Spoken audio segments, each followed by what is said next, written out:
Hello guys, here I am আপনাদের সাথে technical coaster YouTube channel. So let's start.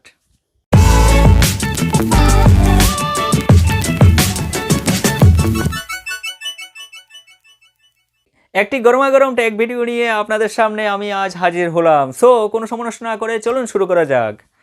যতটুকু খবর পাওয়া যাচ্ছে শীঘ্রই লঞ্চ হবে নোকিয়া 9.3 পিউরভিউ।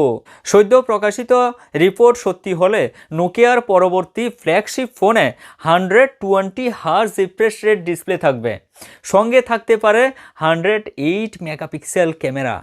ও গড।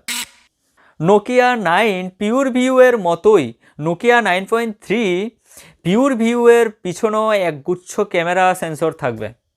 এই ক্যামেরায় থাকবে অপটিক্যাল ইমেজ স্টেবিলাইজেশনও। চলতি বছর মোবাইল ওয়ার্ল্ড কংগ্রেস ইভেন্টে এই ফোন লঞ্চ হওয়ার কথা ছিল, কিন্তু করোনা ভাইরাসের পরিস্থিতি তো সবাই জানি। এই পরিস্থিতির কারণে ফেব্রুয়ারিতে বার্সেলোনায় সেই অনুষ্ঠান বাতিল হয়ে গেছিল। সম্প্রতি এক রিপোর্টে পরবর্তী নোকিয়া ফ্ল্যাগশিপের একাধিক স্পেসিফিকেশান কিন্তু ফাঁস হয়ে গেছে। এই ফোনে 108 মেগাপিক্সেল স্যামসাং সেন্সর অথবা 64 মেগাপিক্সেল সোনি সেন্সর থাকতে পারে। এই সেন্সর দিয়েই নোকিয়া 9.3 পিউরভিউতে ভিডিও রেকর্ড করা হবে। এই মেইন ক্যামেরা ছাড়াও এই ফোনে থাকতে পারে একটি 20 মেগাপিক্সেল, একটি 24 মেগাপিক্সেল ও একটি 48 মেগাপিক্সেলের ক্যামেরাও। এই ফোনে থাকবে এক্সপেক্টেড স্ন্যাপড্রাগন 865 চিপসেট, যা 5G সাপোর্টেড।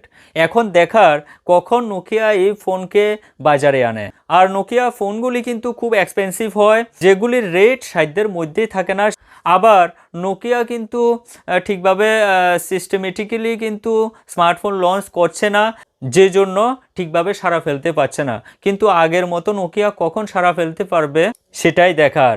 সো এখন এ পর্যন্তই। Everyone take care, stay blessed, Jai Hind.